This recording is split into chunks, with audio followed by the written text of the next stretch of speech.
No toques nada de la mesa.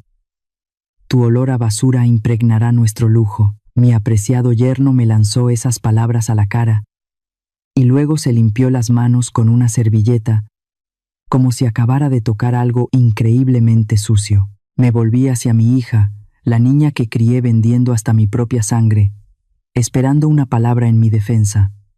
Pero no, ella solo se encogió de hombros y se unió a las burlas de su familia política. Ay, vamos, mi mamá está acostumbrada a ser rústica, tiene mentalidad de vendedora de mercado, no le hagan caso.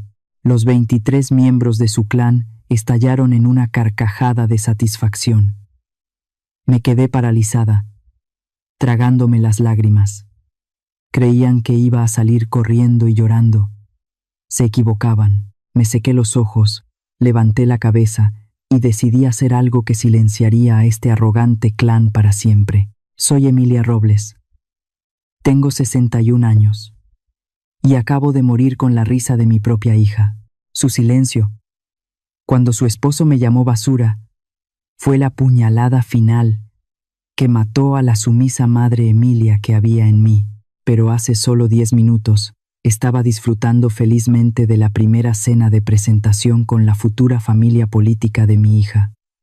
La cena en la mansión de los Montoya era a las 7 de la tarde. Todo era demasiado brillante y ostentoso.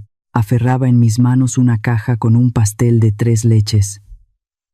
Me había levantado a las 3 de la mañana para hornearlo. Solo quería mostrarles que, aunque no fuera elegante, mi sinceridad hacia su familia era genuina. Los 23 miembros de la familia se sentaron alrededor de una mesa repleta de comida fragante.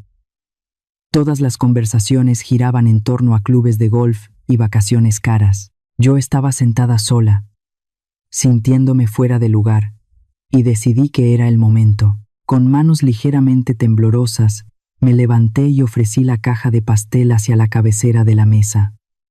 «Esto es para usted, señora Beatriz», dije. «Es un regalo para celebrar la unión de nuestros hijos. Lo hice yo misma».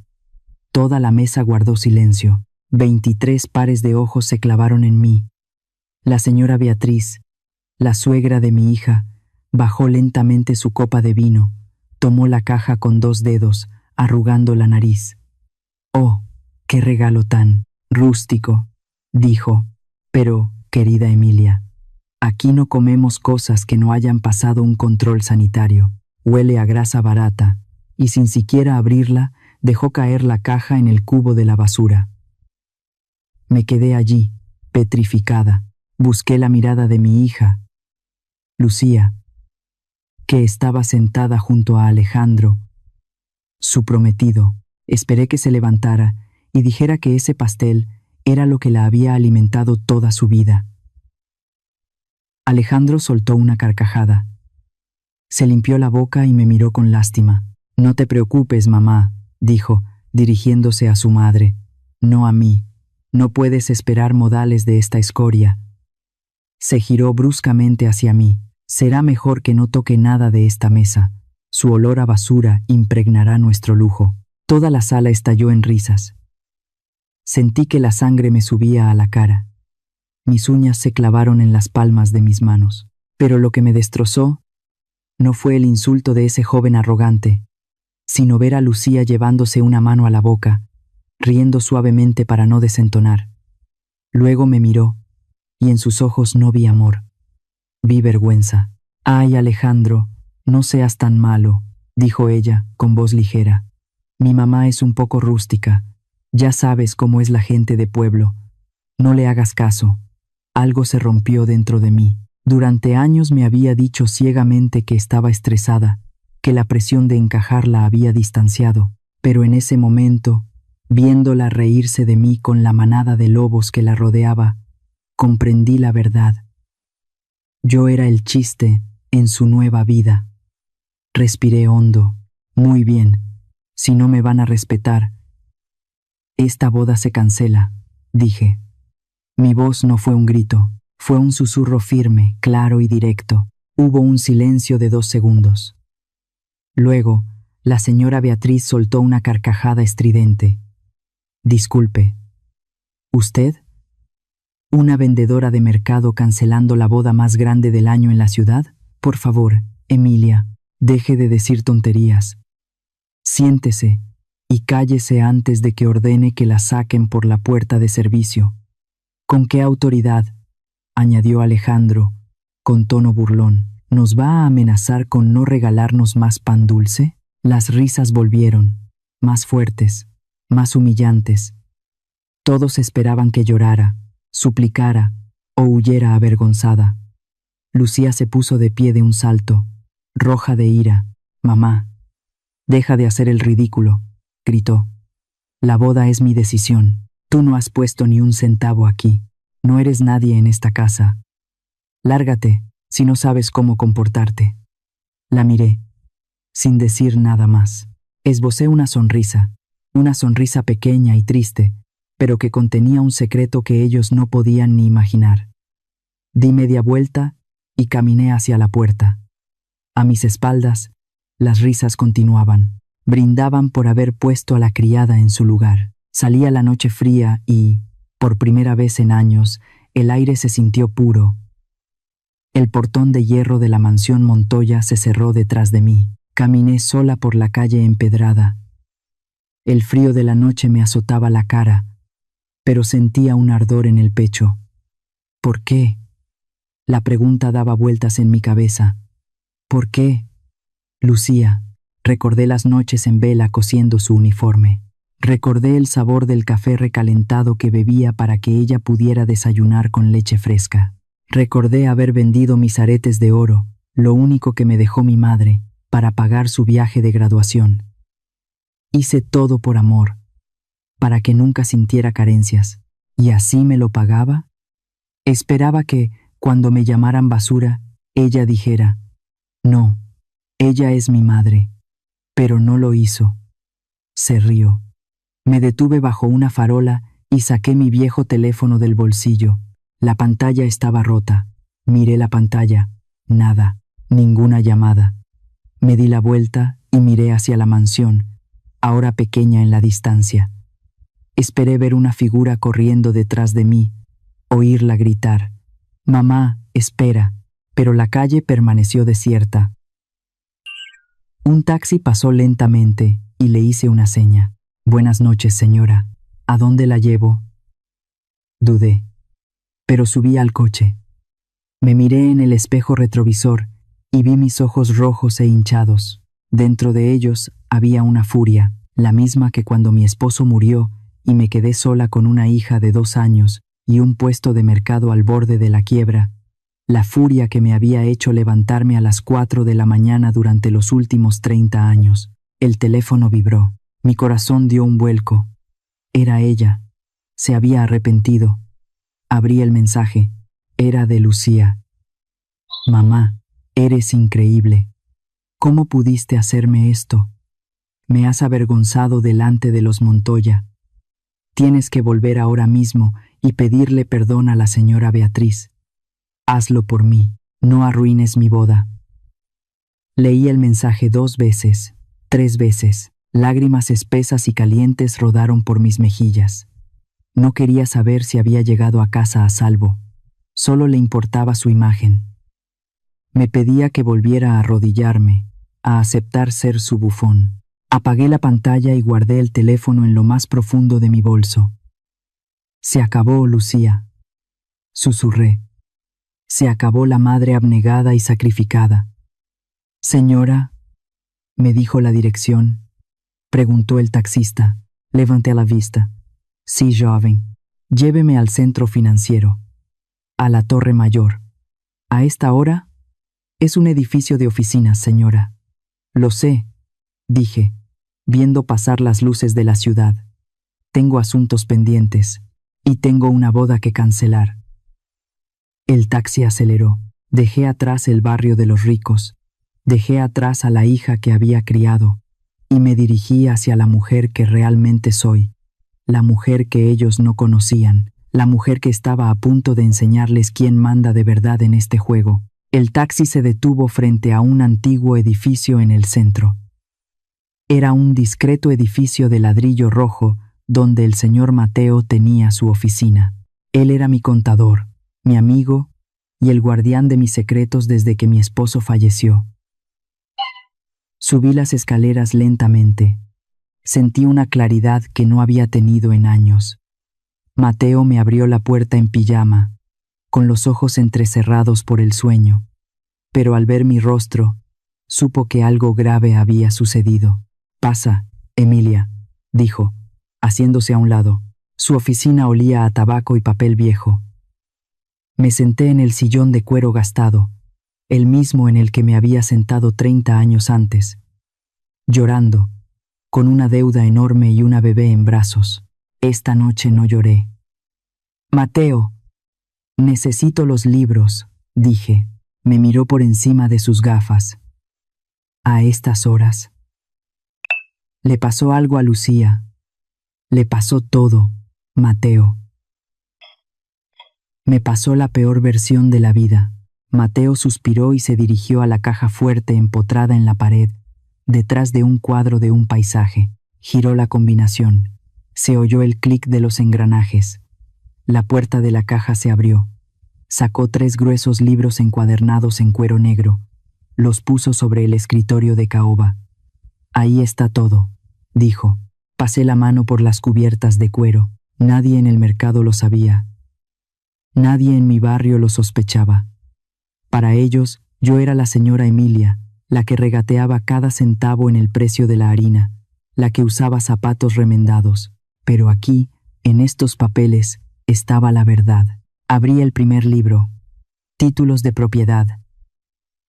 No solo soy dueña de mi puesto, soy dueña de toda la sección de comida del mercado de San Miguel. Compré el primer puesto con los ahorros de 10 años. Luego compré el de al lado, y luego el edificio de apartamentos de enfrente. Invertí cada centavo que ganaba. Mientras otros gastaban en fiestas, yo compraba ladrillos. Lo hice por ella. Lo hice por Lucía. Quería que tuviera un imperio, pero no quería que se convirtiera en una niña mimada. Había visto lo que el dinero fácil le hace a los hijos. Los vuelve inútiles, los vuelve arrogantes.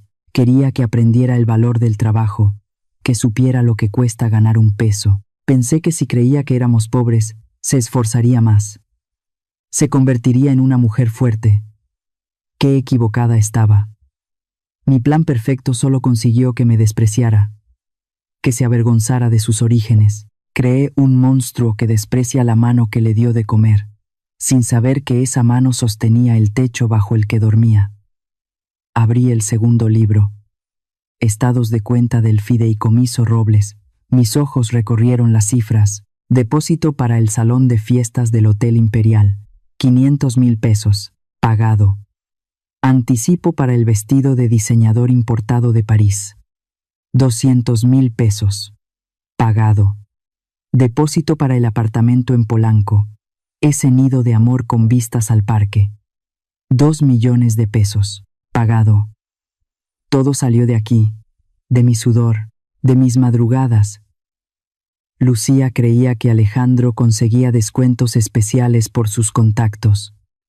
Creía que la familia Montoya aportaba una parte. Mentira. Todo había sido pagado por un inversor anónimo. Esa inversora era yo.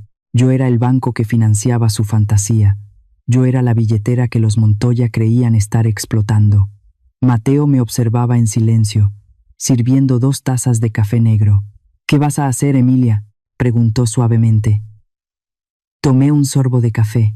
Era amargo, como mi realidad. «Voy a cerrar el grifo, Mateo», dije, cerrando el libro de golpe. «Les voy a enseñar una lección básica de economía. Cuando el dinero se acaba, el amor se pone a prueba, y dudo que el amor de los Montoya valga un centavo partido por la mitad». Mateo esbozó una media sonrisa. Siempre supe que este día llegaría. «Pero dime, ¿estás segura? Si haces esto, Lucía te odiará. Ya me odia, Mateo, o al menos le doy vergüenza. Prefiero que me odie por ser fuerte a que me desprecie, por ser débil». Comencé a revisar las facturas recientes. Algo llamó mi atención. Una factura del organizador de bodas. Espera un momento, dije, acercando el papel a la luz. Aquí dice que el coste del banquete es de 600,000 pesos, pero yo autoricé una transferencia por 1,000,000. Mateo se ajustó las gafas y miró el documento. Tienes razón. La solicitud de fondos lleva la firma del novio, Alejandro. Dijo que hubo un ajuste de precios de última hora por la inflación. ¿Un ajuste de 400,000 pesos? Pregunté, sintiendo que la sangre se me helaba. Esto no es inflación. Mateo, esto es un robo. Alejandro no solo se estaba casando con mi hija, me estaba robando incluso antes de decir, sí, acepto. Estaba inflando los precios y embolsándose la diferencia. La imagen de Alejandro riéndose en la cena volvió a mi mente. Recordé cómo me llamó basura, la basura que estaba pagando sus vicios. Amigos, deténganse un momento. Imaginen que son yo. Tienen el poder de quitarles todo con una sola firma. Tienen pruebas de que les están robando y humillando. ¿Qué harían? ¿Perdonar a su hija porque es su sangre? ¿O darle una lección que nunca olvide, aunque eso signifique romperle el corazón? Dejen su comentario abajo. Escriban apoyo a mamá si creen que debo actuar, o perdón si creen que debería ser indulgente. Su opinión me da fuerza en esta noche solitaria. Miré a Mateo. Prepara los documentos de cancelación, viejo amigo, y llama al banco. Mañana a primera hora, el fideicomiso Robles congelará todos los activos. Veremos de qué color se pone la cara de Alejandro cuando su tarjeta de crédito sea rechazada. El amanecer empezaba a teñir de gris las ventanas del despacho de Mateo. Llevábamos horas rodeados de papeles, facturas y reportes de crédito. El café se había enfriado hace mucho, pero mi mente estaba más despierta que nunca. Cada hoja que volteaba era como quitarle una capa de pintura dorada a una estatua de madera podrida.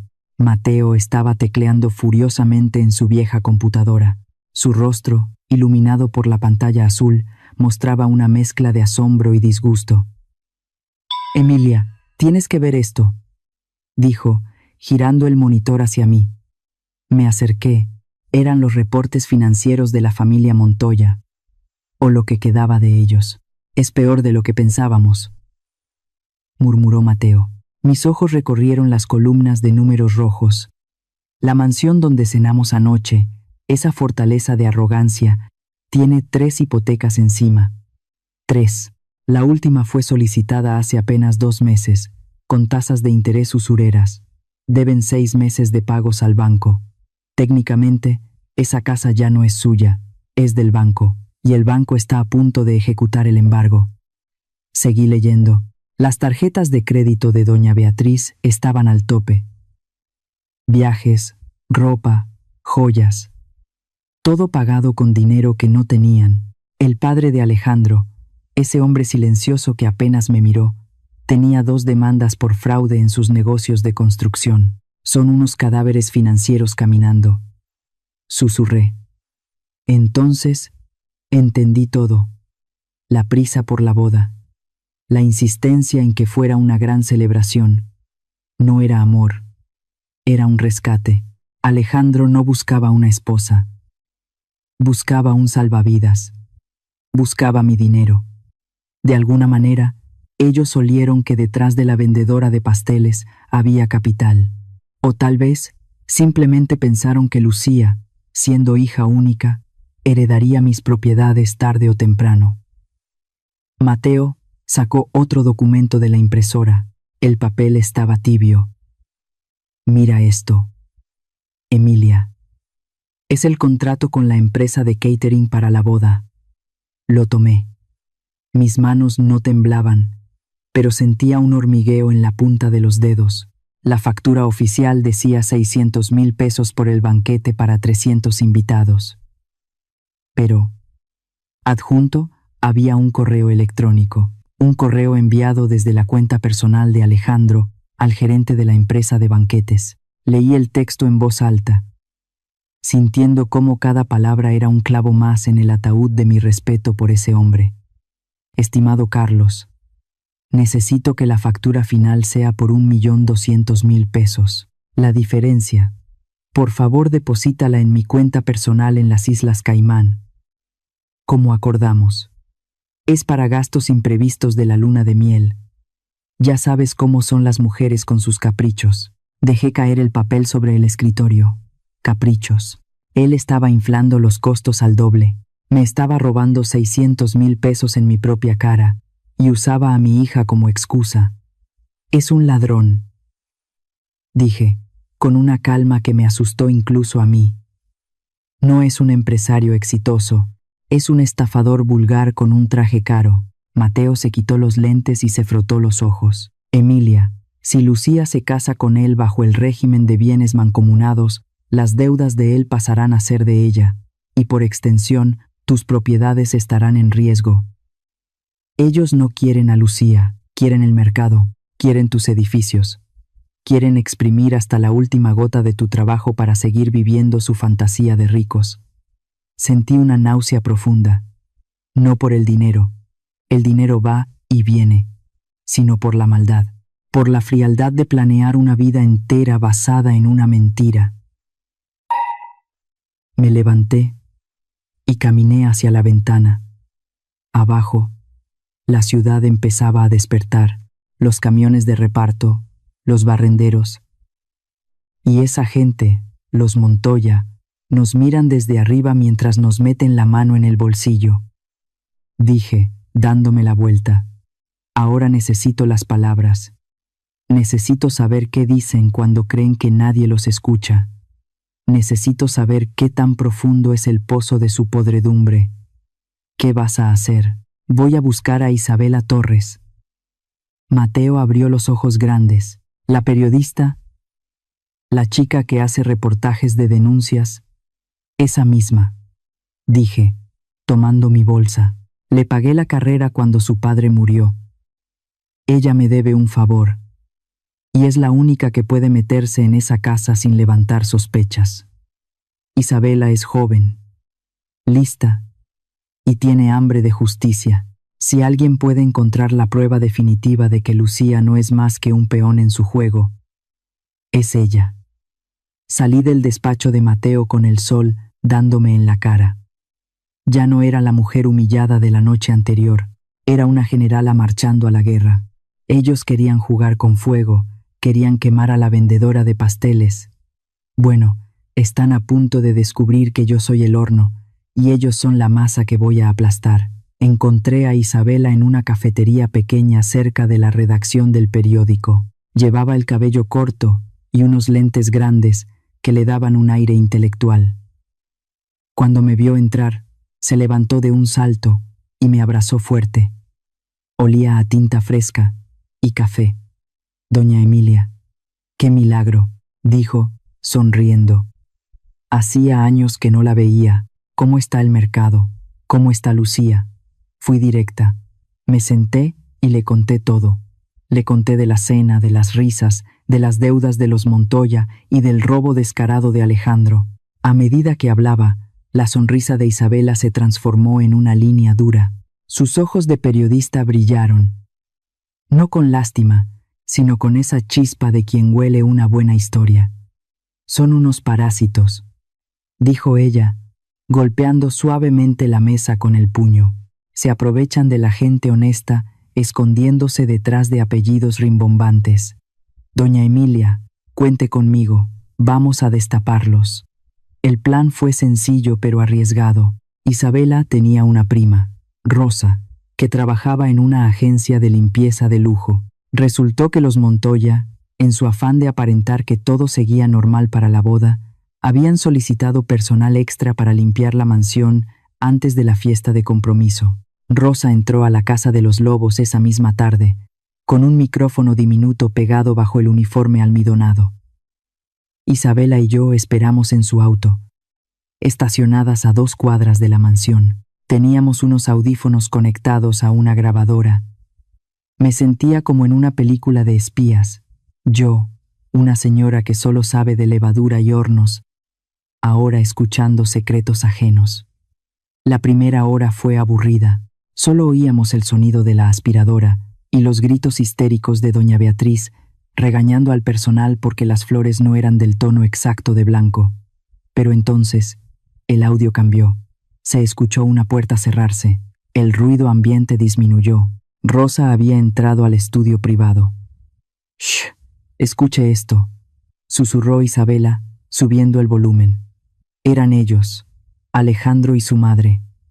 «Ay, mamá, ya relájate», decía la voz de Alejandro, arrastrando las palabras, probablemente con una copa en la mano. «Ya falta poco.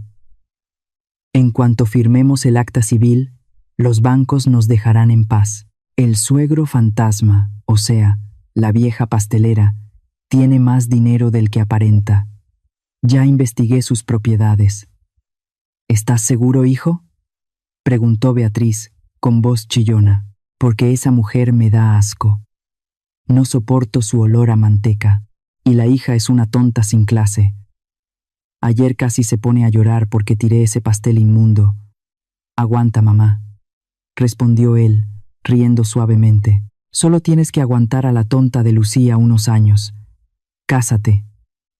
Cobra y descarta. Esa es la estrategia». Hubo una pausa. Se escuchó el tintineo de hielos en un vaso. «El plan es simple», continuó Alejandro. «Hacemos que Lucía ponga las propiedades a su nombre para administrarlas mejor, según yo. Luego, vendo un par de edificios para pagar nuestras deudas, y cuando la vieja Emilia se muera, que ojalá sea pronto porque se ve muy acabada, nos quedamos con todo el mercado. Después de eso, me divorcio de Lucía, le dejo una pensión miserable y la regreso a la calle de donde salió. Sentí que el aire se me escapaba de los pulmones. Cásate, cobra y descarta. Ojalá se muera pronto». Isabela me tomó de la mano. Su agarre era fuerte, solidario. «Ahí lo tiene, doña Emilia», dijo ella, con voz grave. «No solo son ladrones, son depredadores. Están planeando su muerte y la ruina de su hija mientras toman whisky en su sala». Me quité los audífonos. Mis manos estaban heladas. Siempre supe que no me querían. Pero escuchar a un hombre desear mi muerte para robarme el trabajo de toda mi vida es algo que te cambia la sangre. Convierte la tristeza en veneno. «Ya tenemos la prueba, Isabela», dije, mirando hacia la mansión a lo lejos. «Sí, pero hay algo más», dijo Isabela, sacando su tableta electrónica. Mientras esperábamos, estuve revisando los registros públicos del juzgado familiar. Alejandro tiene una cita mañana a primera hora con su notario y Lucía. ¿Para qué? Para firmar las capitulaciones matrimoniales, el acuerdo prenupcial. Pero aquí está el truco.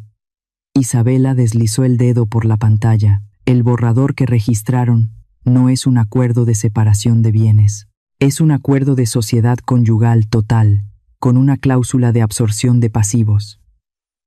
¿Qué significa eso en español, niña? Significa que si Lucía firma ese papel mañana, ella asume legalmente el 50% de todas las deudas de Alejandro desde el momento de la firma. Aunque se divorcien al día siguiente, ella tendrá que pagar la mitad de los millones que él debe. Y como ella no tiene dinero líquido, el banco irá tras los avales, y el aval soy yo. Susurré. Exacto. Quieren amarrarla a sus deudas antes incluso de la boda religiosa. Es una trampa mortal, doña Emilia. Si ella firma eso mañana a las 9 de la mañana, usted pierde sus edificios y Lucía queda endeudada de por vida. Miré el reloj del tablero del auto. Eran las 7 de la noche. Faltaban 14 horas. 14 horas para salvar a mi hija de su propia estupidez. 14 horas para evitar que 30 años de sacrificio se vayan por el desagüe de la ambición de unos desconocidos. Gracias, Isabela, dije, abriendo la puerta del auto. ¿A dónde va? ¿Quiere que llame a la policía? La policía no puede hacer nada contra la estupidez voluntaria. Lucía va a ir a esa firma por su propio pie, creyendo que es un acto de amor. Tengo que estar ahí, pero no voy a ir a rogar, no voy a ir a pedirle que no firme, voy a ir a detonar la bomba. Bajé del auto y el aire nocturno me golpeó la cara. Ya no sentía frío, sentía el calor del horno. Mañana, en esa oficina de notario, se va a hornear el pastel más amargo que los Montoya hayan probado en su vida. Y yo seré quien les sirva la primera rebanada. La luz amarillenta de la lámpara de mi cocina parpadeaba sobre la mesa de madera. Eran las 3 de la mañana. Mis ojos ardían por el cansancio y por las lágrimas secas, pero no podía dejar de leer. Tenía en mis manos el borrador del contrato prenupcial que Isabela había conseguido de los archivos digitales de la notaría. Eran 15 páginas de términos legales complejos. Palabras enredadas diseñadas para confundir a quien no sabe leer entre líneas. Pero yo sé leer números. Y sé leer intenciones. Pasé mi dedo índice, ese dedo con la piel endurecida por años de trabajo, sobre la cláusula cuarta, inciso B, régimen de sociedad conyugal irrestricta. Leí el párrafo siguiente en voz alta, para escuchar cómo sonaba la trampa en el silencio de mi pequeña cocina. Ambos contrayentes acuerdan fusionar la totalidad de sus patrimonios presentes y futuros, así como asumir de manera solidaria e indivisible la totalidad de los pasivos, deudas y obligaciones financieras contraídas por cualquiera de las partes, antes, durante y después de la celebración del matrimonio. Sentí un escalofrío que me recorrió la espalda. No era frío, era miedo puro. Traducido al español de la gente común, esto significaba una sola cosa. Alejandro Montoya no solo quería compartir la cama con mi hija, quería que mi hija pagara sus errores, quería que Lucía, mi niña ingenua que nunca ha tenido que preocuparse por pagar una factura de luz, se hiciera responsable de los millones que él debe a los bancos, a los usureros y a Dios sabe quién más. Y como Lucía no tiene dinero propio, porque todo lo que tiene se lo he dado yo a través de fideicomisos, irían por los avales, irían por mis edificios, irían por mi mercado. Cerré los ojos y vi el futuro horrible que habían planeado para nosotros. Vi a doña Beatriz viviendo en mis departamentos, remodelándolos con mi dinero mientras yo terminaba en la calle. Vi a Alejandro riéndose con sus amigos, brindando con champán comprado con el sudor de mi frente. Y vi a Lucía, atada de pies y manos a un hombre que no la ama, un hombre que la ve como una cuenta bancaria con piernas. La rabia me subió por la garganta como bilis. ¿Cómo puede ser tan ciega?, me pregunté, golpeando la mesa suavemente. ¿Cómo puede ser tan tonta? Lucía siempre fue soñadora. Le gustaban los cuentos de princesas. Yo cometí el error de protegerla demasiado de los dragones de la vida real. Ahora, el dragón estaba a punto de devorarla y ella pensaba que le estaba dando un beso. Agarré mi teléfono celular. Mi instinto maternal gritaba que debía correr a su departamento, que debía tirar la puerta abajo y sacudirla hasta que despertara. Marqué su número. Mis dedos temblaban. 1, 2, 3 tonos. El buzón de voz. Colgué y volví a marcar. Necesitaba escuchar su voz. Necesitaba decirle: hija, no firmes. Hija, te están vendiendo. A la tercera llamada, la línea se abrió, pero no escuché a Lucía. Escuché ruido de fondo, música suave y risas lejanas. Luego, la voz de ella, arrastrada y molesta. Mamá, por favor, son las 3 de la mañana. ¿No te cansaste de arruinarme la noche ayer? Déjame en paz. Mañana es mi día especial y necesito dormir para no tener ojeras. Lucía, escúchame, dije, tratando de mantener la calma. No firmes nada mañana. Tienes que leer los papeles. Alejandro te está engañando. Hubo un silencio del otro lado, luego un suspiro exasperado. Ya vas a empezar con tus celos de pobre, mamá. Alejandro me ama. Él se encarga de los papeles porque sabe de negocios. Tú solo sabes de harina y huevos. No te metas en cosas de gente grande. Si vuelves a llamar, apago el teléfono. La línea se cortó. Me quedé mirando el aparato en mi mano. La pantalla se oscureció, reflejando mi rostro cansado. Celos de pobre. Eso dijo. Ahí estaba la verdad desnuda. Mi hija no solo estaba enamorada, estaba intoxicada por la fantasía de pertenecer a ese mundo de brillo falso. Cualquier cosa que yo dijera ahora sería usada en mi contra. Si iba a su departamento gritando, Alejandro diría que estoy loca. Diría que soy una vieja ignorante que no quiere ver feliz a su hija. Y Lucía le creería a él. Siempre le cree a él. Me levanté de la silla. Mis rodillas crujieron. No puedo salvarla con palabras. Las palabras ya no sirven. Ella necesita hechos. Necesita ver la podredumbre con sus propios ojos. Necesita que el golpe sea tan fuerte que le rompa la venda que tiene en los ojos. Caminé hacia mi habitación. El pequeño departamento estaba en silencio, pero mi mente era una tormenta. Abrí el armario de madera vieja. El olor a naftalina y lavanda me golpeó. Al fondo, escondido detrás de mis vestidos de algodón y mis delantales de trabajo, había una funda de plástico larga. La saqué con cuidado. Dentro estaba mi secreto. Un traje sastre de lana italiana, color azul marino profundo. Lo compré hace 5 años, cuando tuve que ir a cerrar el trato de compra del edificio sur del mercado con unos inversionistas extranjeros. Ese día, me disfracé de empresaria. Ese día, descubrí que la ropa cambia la forma en que la gente te mira. Lo coloqué sobre la cama. La tela era suave, fría al tacto. Saqué la tabla de planchar y conecté la plancha.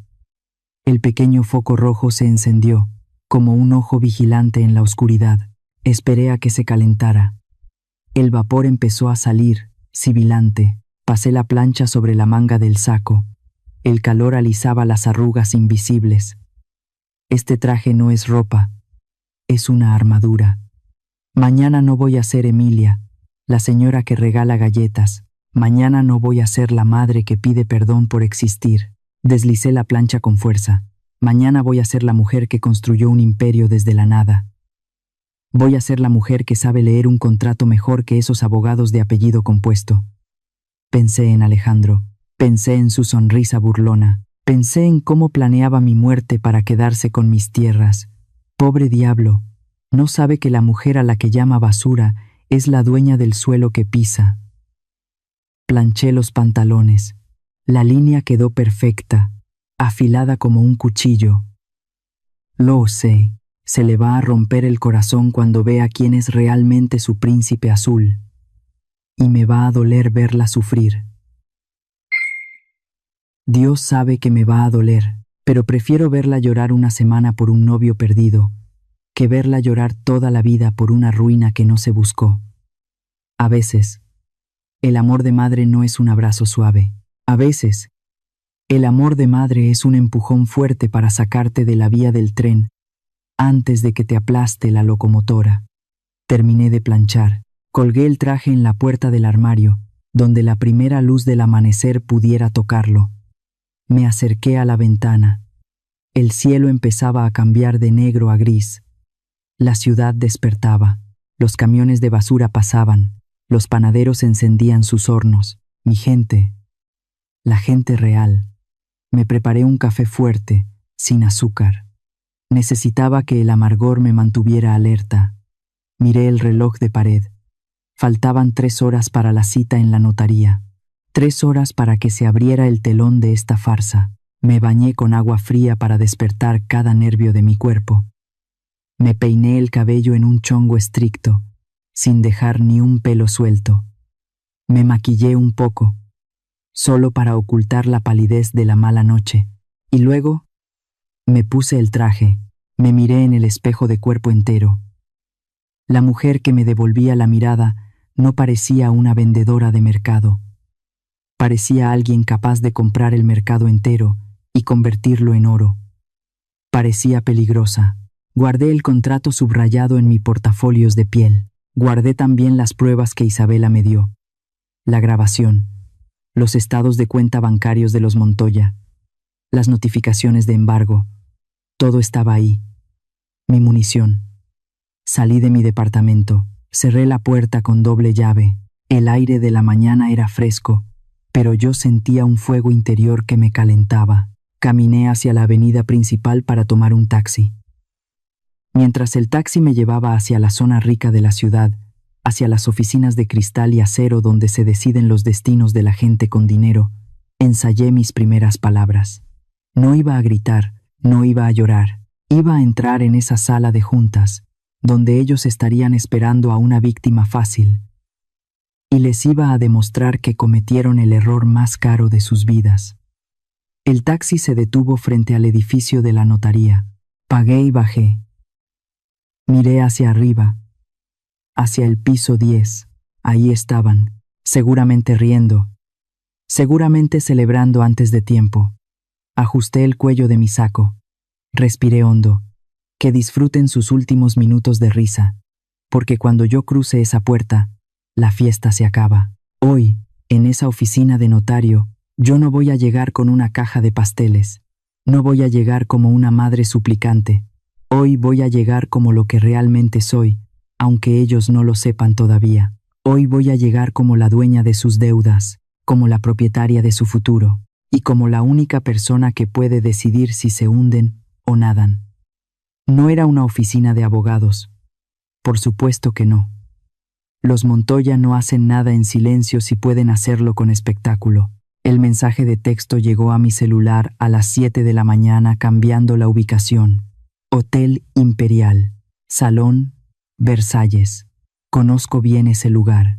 He entregado pasteles en la puerta de servicio de ese hotel durante 20 años. Conozco al gerente de compras, un hombre honesto que siempre me paga a tiempo. Lo que los Montoya no saben es que el hotel también está en la lista de acreedores que Mateo y yo revisamos anoche. Llegué con mi traje, azul marino impecable. Me sentía diferente. La tela de buena calidad me daba una postura más erguida. Ya no iba encorvada cargando cajas, iba cargando la verdad. En la entrada del salón, una edecán con una lista en la mano me miró de arriba a abajo. Nombre, por favor. Emilia Robles. Madre de la novia.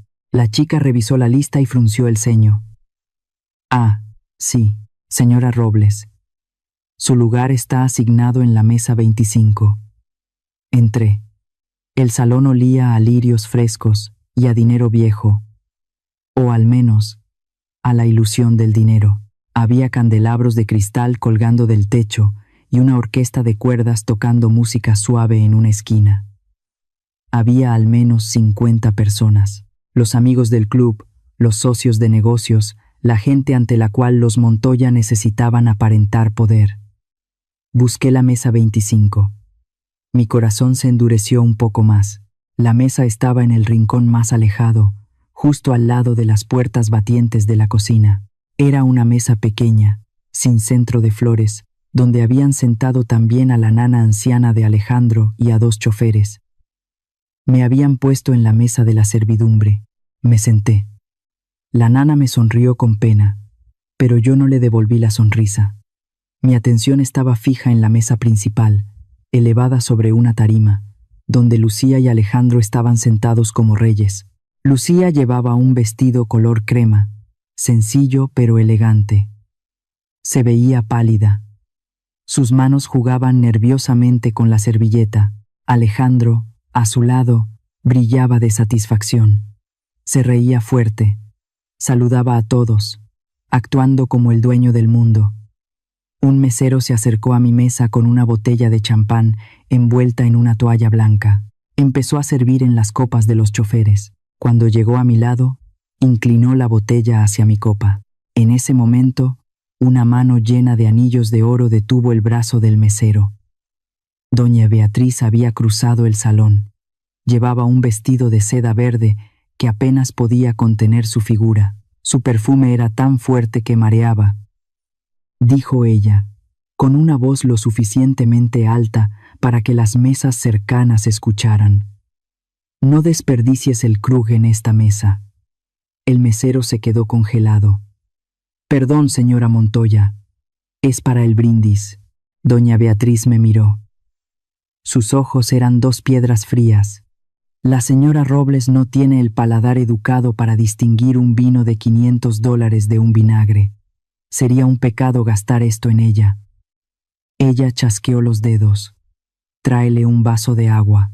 Agua de la llave, por favor. Es a lo que su estómago está acostumbrado. No queremos que se enferme con tanta finura. El silencio se extendió por las mesas cercanas. Luego vinieron las risitas. Esas risitas cómplices y crueles que ya conocía bien. Miré a Beatriz a los ojos. Ella esperaba que yo bajara la mirada. Esperaba ver la humillación pintada en mi cara, pero yo sostuve su mirada. «Está bien», dije con voz calmada. «El agua limpia la boca de los malos sabores, y presiento que hoy habrá muchos tragos amargos en esta sala». Beatriz soltó una carcajada seca, giró sobre sus talones y regresó a su trono. El mesero, rojo de vergüenza, me trajo un vaso de agua con hielos. Lo tomé, bebí un sorbo. Estaba fría, perfecta para enfriar la lava que corría por mis venas. La música se detuvo. Alejandro se puso de pie y tomó un micrófono. La luz de los reflectores le dio en la cara, haciéndolo ver como una estrella de cine. «Amigos, familia», dijo, con esa voz ensayada de vendedor de autos, «gracias por venir a este desayuno tan especial. Hoy no solo celebramos el amor, celebramos la unión de dos mundos». Caminó hacia Lucía y puso una mano sobre su hombro. Ella se tensó, pero no se movió. «Todos saben que mi prometida viene de un origen humilde», dijo él, haciendo una pausa dramática. «Su madre, que nos acompaña allá al fondo, es una mujer trabajadora del mercado, una mujer sencilla». Las cabezas de todos se giraron hacia mi rincón oscuro. Sentí el peso de sus miradas, como alfileres clavándose en mi piel. «Pero Lucía es diferente», continuó Alejandro, apretando el hombro de mi hija.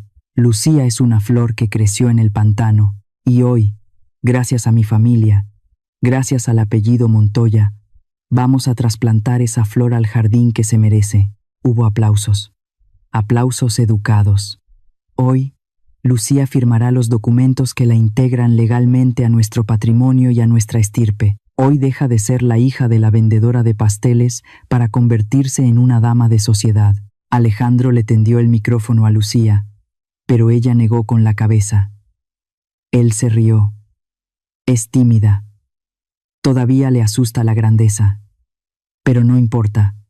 Lo que importa es la firma». El notario, un hombre bajito con cara de ratón, se acercó con una carpeta de piel. Abrió el documento sobre la mesa. El contrato trampa.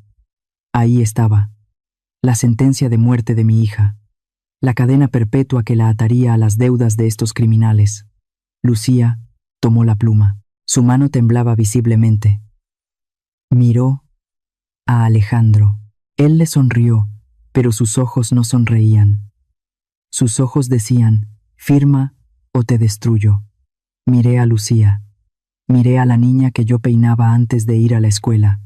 Miré a la mujer que se avergonzaba de mí.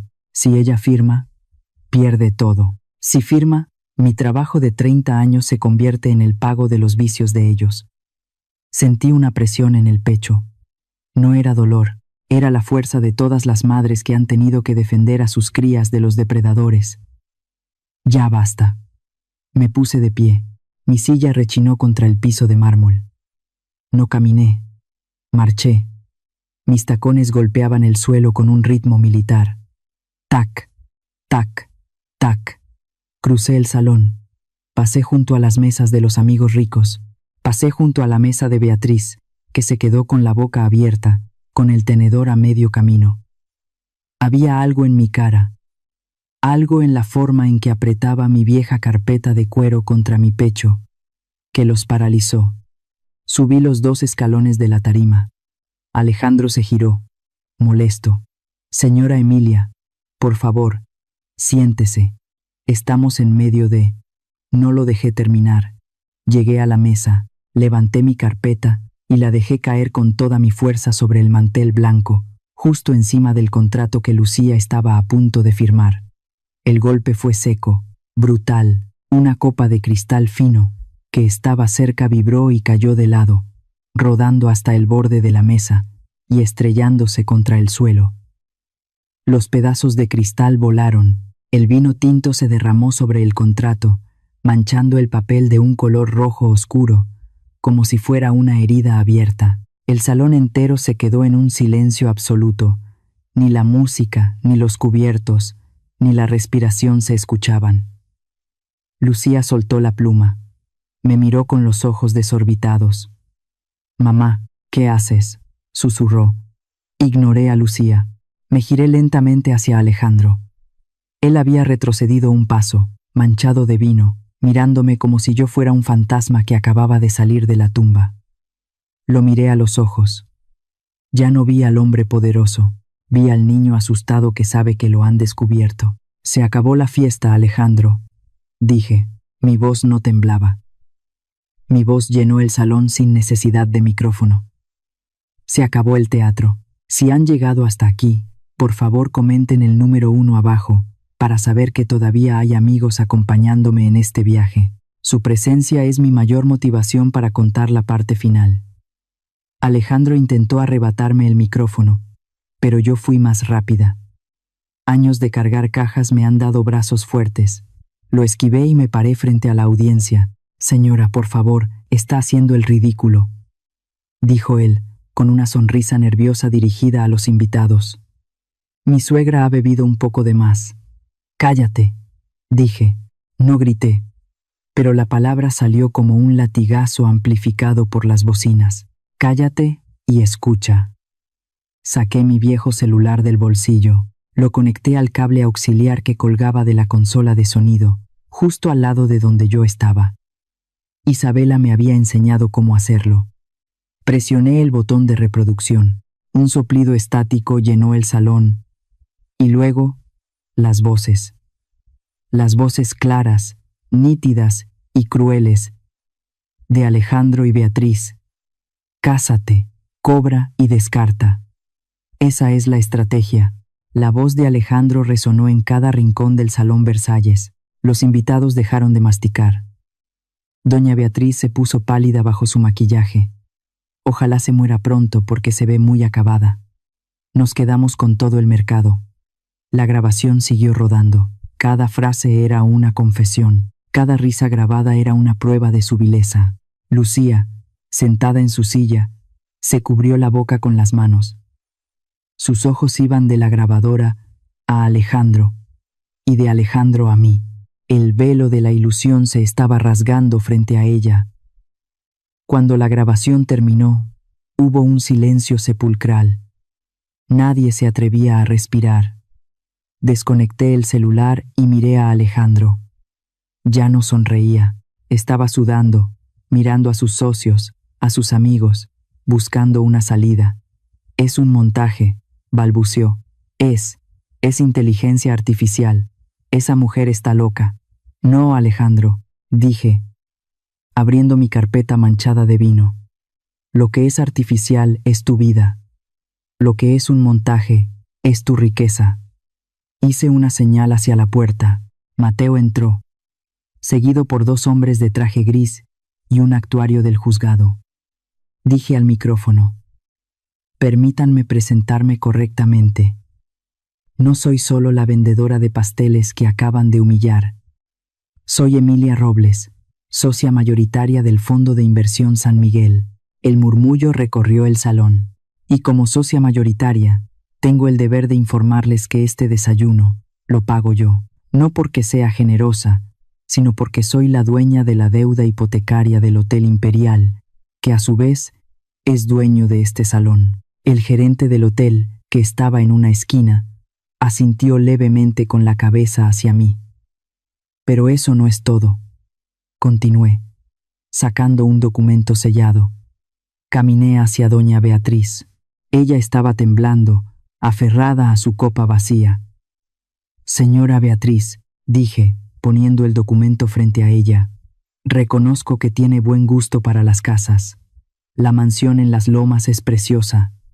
Lástima que no haya pagado la hipoteca en 6 meses». Beatriz intentó hablar.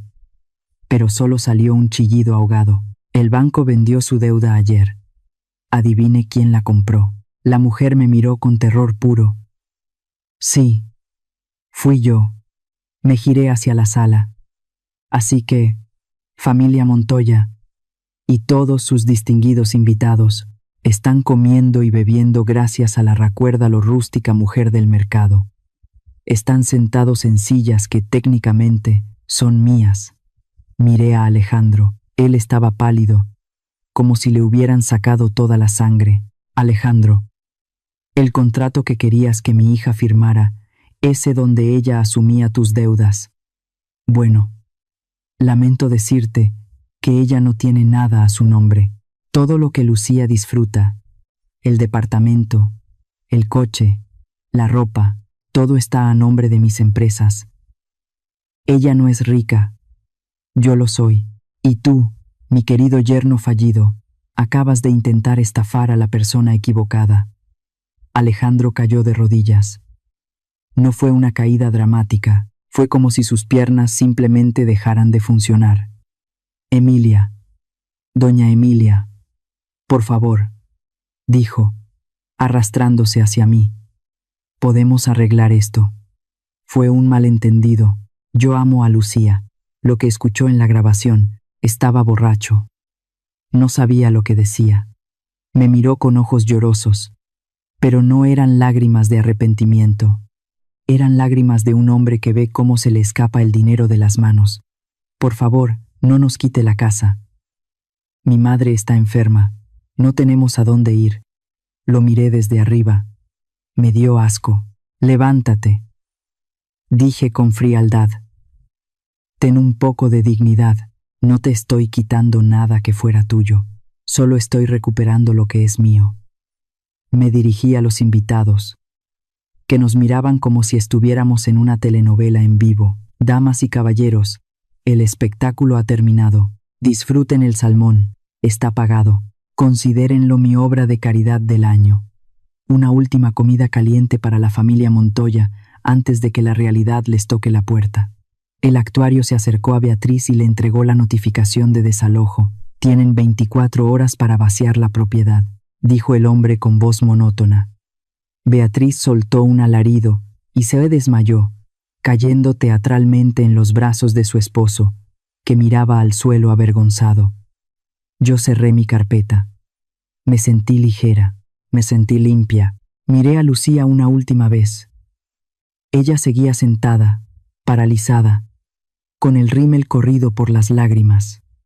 No me miraba, miraba el contrato manchado de vino, dándose cuenta de lo cerca que estuvo de arruinar su vida. Caminé hacia la salida. Esta vez, nadie se rió, nadie murmuró. El único sonido era el de mis tacones alejándose y el llanto patético de Alejandro pidiendo piedad a una espalda que ya no escuchaba. El salón se vació rápido. Las ratas siempre son las primeras en abandonar el barco cuando se hunde, y los amigos de los Montoya no eran la excepción. En cuestión de minutos, solo quedaron los meseros recogiendo los platos sucios y el eco de la vergüenza flotando en el aire. Yo estaba en el vestíbulo, esperando a Mateo. Mamá. La voz venía detrás de mí. Era débil, rota. Me giré. Lucía estaba ahí. El vestido color crema estaba arrugado. Su maquillaje perfecto era un desastre de manchas negras bajo los ojos. Ya no parecía una princesa. Parecía una niña perdida. Corrió hacia mí y se tiró a mis pies, abrazándome las piernas. Mamá, perdóname. Por favor, perdóname. No sabía nada. Te lo juro. Alejandro me engañó. Me dijo que me amaba. Me dijo que quería cuidarme. Yo solo quería que estuvieras orgullosa de mí. Lloraba con fuerza, empapando la tela de mi pantalón sastre. Sus sollozos eran desgarradores, de esos que te rompen el alma. Quise acariciarle el pelo y decirle que todo estaba bien, que mamá estaba aquí para arreglarlo, como cuando se raspaba las rodillas en el parque. Mi mano se movió instintivamente hacia su cabeza, pero me detuve. Recordé su risa, Recordé su risa cristalina mezclándose con la de los buitres cuando me llamaron basura. Recordé el mensaje de texto exigiéndome que me disculpara. Retiré mi pierna suavemente pero con firmeza, obligándola a soltarme. «Levántate, Lucía», dije. Ella me miró, sorprendida por la frialdad en mi voz. Se puso de pie tambaleándose, sorbiendo la nariz. «Mamá, ellos me manipularon. Beatriz me decía qué ponerme, qué decir. Yo tenía miedo de perderlo todo. Tienes que entenderme». «No, Lucía», la interrumpí. «Ellos te manipularon para firmar papeles, sí. Pero nadie te manipuló para reírte de mí. Nadie te obligó a avergonzarte de mis manos, de mi ropa, de mi olor. Eso lo hiciste tú sola». Ella bajó la cabeza, incapaz de sostenerme la mirada. «Elegiste el brillo falso sobre la realidad. Elegiste a unos extraños sobre tu madre. Y lo peor, Lucía, es que lo hiciste por vanidad. Querías ser una Montoya tanto que estabas dispuesta a borrar a Emilia Robles de tu vida». «Mamá, no digas eso. Yo te amo». «¿Me amas?», pregunté, sintiendo un nudo en la garganta. «¿Me amas cuando te doy dinero? ¿Me amas cuando te pago el departamento en Polanco? ¿O me amas también cuando estoy sudada vendiendo conchas y orejas en el puesto?». Ella no respondió, solo lloraba. Abrí mi bolsa. Saqué algo que llevaba guardado desde la mañana. Era mi viejo delantal, ese de tela de cuadros rojos, manchado de harina y manteca, el mismo que ella me pidió que tirara a la basura hace un mes porque se veía naco. Lo extendí hacia ella. «Tómalo». Lucía lo miró como si fuera una serpiente. «¿Qué? ¿Qué es esto?». «Es tu herencia, Lucía. Es lo único que te voy a dar a partir de hoy». Ella retrocedió un paso, horrorizada. «Mamá, ¿de qué hablas? No tengo a dónde ir». Alejandro me corrió. Beatriz me gritó cosas horribles. «Me van a quitar el departamento. No tengo dinero ni para un taxi». «Exacto», dije. «Ahora sabes lo que se siente no tener nada». Le puse el delantal en las manos. Ella lo sostuvo sin fuerza. «He cancelado tus tarjetas de crédito. El departamento está a nombre de la inmobiliaria. Y ya di la orden de cambio de cerraduras. Tu coche, ese convertible que tanto presumes, se lo llevó la grúa hace una hora por falta de pago del seguro, que también dejé de pagar hoy. Mamá, no puedes hacerme esto. Soy tu hija. Porque soy tu hija, tengo que hacerlo. Porque te amo, tengo que dejarte caer». Me acerqué a ella, quedando a centímetros de su cara. «Si quieres comer, trabaja. Si quieres un techo, gánatelo. Si quieres recuperar mi respeto, ponte ese delantal y ve al mercado. Aprende lo que cuesta ganar un peso honrado. Aprende que el olor a trabajo no es vergüenza. Es dignidad». «Pero mamá, yo no sé hacer nada», gimió ella. «Entonces, aprende», dije, dándome la vuelta.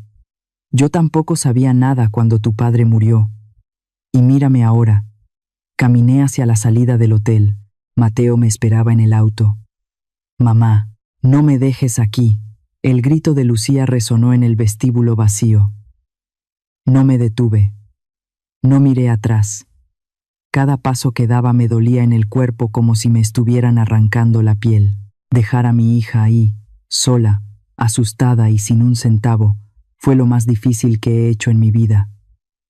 Más difícil que enterrar a mi esposo. Más difícil que las deudas. Pero sabía que era necesario. Si la recojo ahora, si la consuelo, nunca aprenderá. Seguirá siendo una niña caprichosa, esperando que mami la rescate. Tiene que tocar fondo. Tiene que sentir el hambre. Tiene que entender que la vida no es un desfile de modas. Subí al auto de Mateo, cerré la puerta y por primera vez en todo el día me permití cerrar los ojos y soltar el aire que tenía contenido. «Arranca, Mateo», dije en voz baja. Mientras el auto se alejaba, Vi por el espejo retrovisor la figura pequeña de Lucía, parada en la puerta del hotel, apretando el delantal sucio contra su vestido de seda. Espero que ese delantal la salve, como me salvó a mí, porque yo ya no puedo salvarla más. Hoy, ella tiene que salvarse a sí misma. La semana siguiente pasó como un torbellino, pero no para mí. Para mí fue una semana de calma, de volver a mi rutina, de amasar el pan antes de que salga el sol. Para los Montoya, sin embargo, fue el apocalipsis. Las noticias vuelan rápido en esta ciudad, y más rápido aún cuando se trata de la caída de alguien que se creía intocable. El desalojo de la mansión Montoya fue el espectáculo del barrio.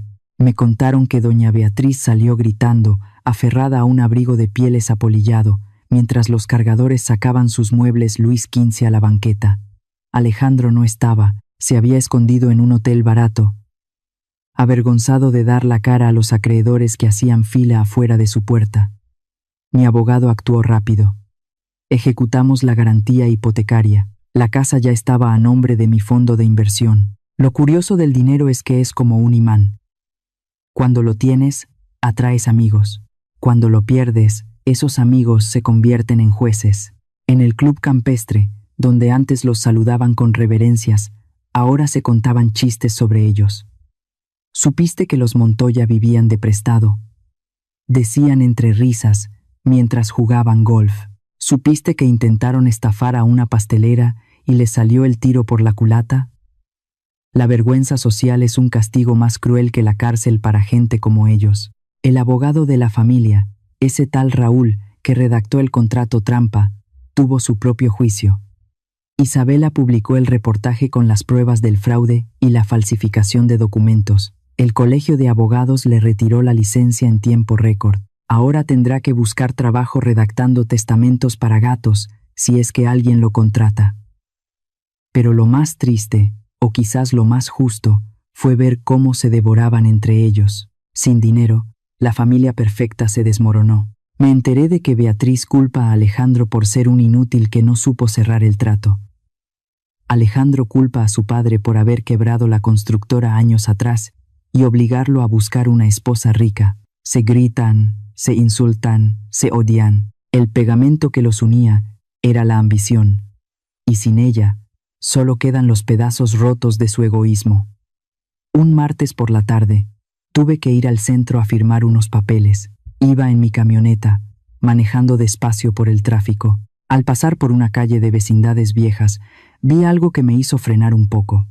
Ahí, en un puesto de verduras callejero, estaba doña Beatriz. Ya no llevaba seda verde, llevaba un pants gris y despintado. Su cabello, antes teñido de rubio perfecto, mostraba raíces grises de 2 centímetros. Estaba discutiendo con el verdulero. «Oiga, no me quiera ver la cara. Le estoy diciendo que este jitomate está magullado. Déjemelo a mitad de precio», gritaba ella, con esa misma voz chillona, pero ahora sin poder. El verdulero ni siquiera la miraba. «Señora, si no le gusta, vaya a otro lado. Aquí no regateamos por centavos». Beatriz resopló, contó unas monedas de su monedero y pagó a regañadientes. Se dio la vuelta, cargando su bolsa de plástico transparente con 4 jitomates y una cebolla. Nuestras miradas se cruzaron por un segundo a través del vidrio de mi camioneta. Vi el reconocimiento en sus ojos. Vi el miedo. Esperó, seguramente, que yo bajara el vidrio. Esperó que me riera. Esperó que le gritara: «Mira quién es la, recuérdalo ahora». Hubiera sido fácil, hubiera sido dulce, pero no lo hice. Simplemente la miré, sin odio, sin lástima. La miré como se mira a un extraño con el que no tienes nada que ver. La miré como se mira a una pared despintada. Apreté el botón para subir el vidrio polarizado, borrando su imagen de mi vista. Pisé el acelerador y seguí mi camino. Mi indiferencia fue mi mayor venganza. Demostrarle que ya no ocupa ni un segundo de mis pensamientos, ni una onza de mi energía. Ella ya no es mi enemiga. Es solo una consecuencia de sus propios actos. El destino se encargó de cobrarle la factura, y créanme, el destino cobra intereses muy altos. Dejé atrás a la mujer que alguna vez me humilló por un pastel, peleando ahora por el precio de un tomate, y sentí una paz inmensa. El ciclo se había cerrado. Han pasado 6 meses desde aquel día en el Hotel Imperial. El mercado de San Miguel sigue siendo el mismo caos de colores y olores de siempre. Los gritos de los carniceros, el aroma del cilantro fresco, el vapor de los tamales. Pero para mí, todo se siente nuevo. Ya no me escondo. Mis compañeros del mercado ahora saben que soy la dueña de la mitad de los locales. Al principio hubo murmullos, claro, doña Emilia, la millonaria, decían, pero cuando me vieron llegar a las 5 de la mañana como siempre, a limpiar mi mostrador y amasar mi pan, los chismes se apagaron. Entendieron que mi cuenta de banco cambió. Pero mi corazón sigue siendo de harina y azúcar. Con el dinero que recuperé de los Montoya y las ganancias de mis inversiones, abrí la Fundación Robles. Damos becas a los hijos de los cargadores y locatarios. Quiero que estudien, que vayan a la universidad, pero que nunca olviden de dónde vienen. Quiero que estén orgullosos de las manos callosas de sus padres. Y Lucía. Bueno, Lucía está aprendiendo. Cumplí mi promesa. No le di ni un centavo. Los primeros meses fueron duros. Me contaron que intentó quedarse con unas amigas ricas, pero cuando se dieron cuenta de que ya no tenía patrocinio, le cerraron la puerta. El interés tiene pies ligeros para huir. Tuvo que rentar un cuarto pequeño en una colonia popular. Tuvo que vender su ropa de marca para pagar la fianza. Y lo más importante, tuvo que buscar trabajo. Ahora trabaja de cajera en un supermercado de cadena. 8 horas de pie, sonriendo a clientes groseros, escaneando códigos de barras hasta que le duelen los ojos. A veces, paso por ahí sin que me vea. La observo desde lejos. Ya no tiene las uñas de acrílico perfectas, tiene las manos un poco resecas por contar billetes y monedas. No lleva maquillaje caro, pero hay algo diferente en ella. Su espalda está recta. Su mirada ya no es vacía. Es la mirada de alguien que está cansada, sí, pero cansada por su propio esfuerzo. Ayer fue mi cumpleaños. Estaba en mi puesto, acomodando las conchas recién horneadas, cuando sentí una presencia. Levanté la vista. Era ella. Lucía estaba parada al borde del pasillo. Llevaba su uniforme del supermercado, un chaleco rojo que le quedaba un poco grande. Traía una bolsa de papel en la mano. No se acercó a abrazarme. No intentó entrar al puesto como si nada hubiera pasado. Se quedó allí, respetando la línea invisible que tracé entre nosotras. Esperó a que yo estuviera distraída atendiendo a un cliente para acercarse sigilosamente. Dejó la bolsa sobre la esquina del mostrador, junto a la caja registradora, y se dio la media vuelta rápido. Cuando el cliente se fue, abrí la bolsa. Adentro había una caja de zapatos, zapatos ortopédicos, de esos especiales para estar mucho tiempo de pie, de buena marca, cómodos, y una nota escrita en una hoja de libreta barata. Mamá, cobré mi primera quincena completa. Me acordé que te duelen los pies cuando hace frío. No es mucho, pero los compré con mi dinero. Feliz cumpleaños. Acaricié el cuero suave de los zapatos. No eran los regalos lujosos que ella solía pedirme, eran unos zapatos sencillos, pero para mí valían más que cualquier joya, porque estos zapatos no fueron comprados con mi tarjeta de crédito, fueron comprados con horas de dolor de espalda de mi hija, fueron comprados con su sudor. Miré hacia el pasillo. Lucía ya iba lejos, caminando hacia la salida del mercado. Tuve el impulso de gritar su nombre, de decirle que viniera a comer un pastel. Pero me contuve. Sonreí, con los ojos húmedos. Todavía no, mi niña, pensé. Todavía te falta un poco más de camino. Estás construyendo tu propio carácter, ladrillo a ladrillo. Y si te ayudo ahora, te quito el mérito. Me puse los zapatos nuevos. Me quedaban perfectos. Se sentían como un abrazo en los pies. Volví a mi masa. tarareando una canción vieja. Mi hija está regresando, no la hija vanidosa que perdí, sino una mujer nueva que está naciendo. Y esta vez, cuando nos volvamos a encontrar, será de mujer a igual. De mujer trabajadora a mujer trabajadora. La casa está en silencio esta noche. Es un silencio diferente al de antes. Antes, el silencio en mi hogar estaba lleno de cosas no dichas, de secretos guardados en cajas de zapatos y de una distancia fría entre mi hija y yo. Pero hoy, el silencio es paz. Es el sonido de una tormenta que finalmente ha pasado y ha dejado el aire limpio, listo para respirar de nuevo. Estoy sentada en mi cocina, con una taza de café de olla humeando entre mis manos. El olor a canela y piloncillo me reconforta. He pasado las últimas horas escribiendo en mi viejo cuaderno, tratando de poner en orden todo lo que ha sucedido. No escribo para publicar un libro, escribo para no olvidar.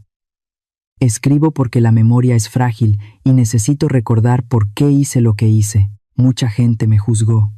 Me dijeron que fui dura. Me dijeron que una madre debe perdonar todo, que debía haber pagado las deudas de los Montoya en silencio para salvar la reputación de mi hija. Me dijeron que lavar la ropa sucia en público fue un acto de venganza, pero se equivocan. No fue venganza. Fue una cirugía, y como cualquier cirugía, dolió.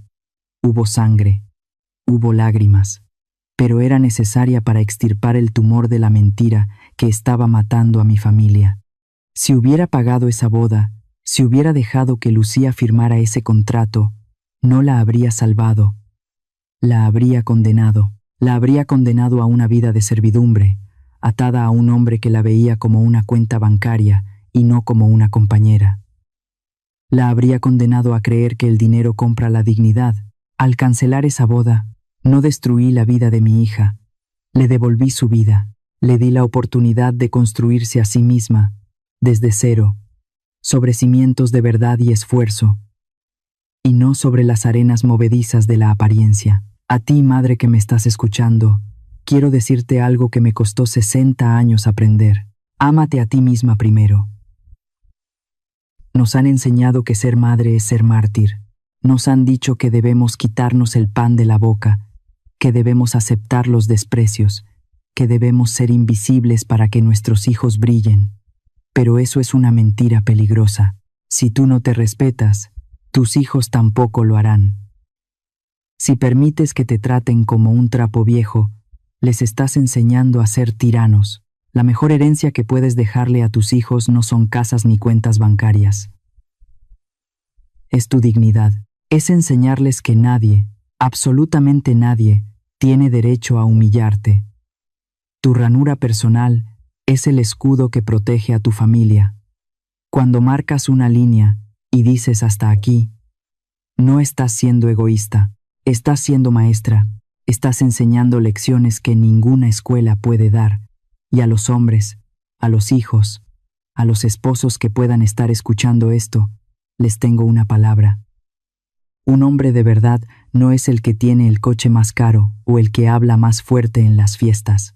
Un hombre de verdad es el que sabe ser el puente entre su pasado y su futuro. Alejandro falló porque nunca fue un hombre, fue un títere de sus padres. No permitas que tu familia de origen destruya a la familia que estás construyendo. Si tu madre, tu padre o tus hermanos faltan al respeto a tu pareja, es tu deber, tu obligación sagrada, levantar la voz. El silencio te hace cómplice. El amor no es ciego, el amor debe ser justo. Si no puedes defender a quien amas de tu propia sangre, entonces no estás listo para amar. También he pensado mucho en la avaricia. He pensado en los Montoya. La avaricia es curiosa. Creen que se trata de llenar los bolsillos. Pero en realidad, la avaricia te vacía el alma. Te come por dentro más rápido que el ácido. Los Montoya tenían mansiones, tenían apellidos, tenían ropas de seda, pero eran indigentes emocionales. Querían la fruta, pero despreciaban la raíz. Querían mi dinero, pero odiaban mis manos trabajadoras. Y esa es la trampa de la codicia. Crees que puedes tener el beneficio sin el esfuerzo. Crees que el mundo te debe algo solo por existir. No seas como ellos. No mires a las personas por lo que tienen, sino por lo que son. Un traje caro puede esconder a un miserable, y un delantal sucio puede vestir a una reina. La verdadera riqueza es poder dormir tranquilo por las noches, sabiendo que lo que tienes, poco o mucho, es tuyo de verdad. Y si estás a punto de casarte, si estás a punto de unir tu vida a la de alguien más, hazte esta pregunta. ¿Esa persona respeta tus raíces? No importa si tus raíces son de campo o de ciudad, si son pobres o ricas, son tuyas, son lo que te hizo ser quien eres.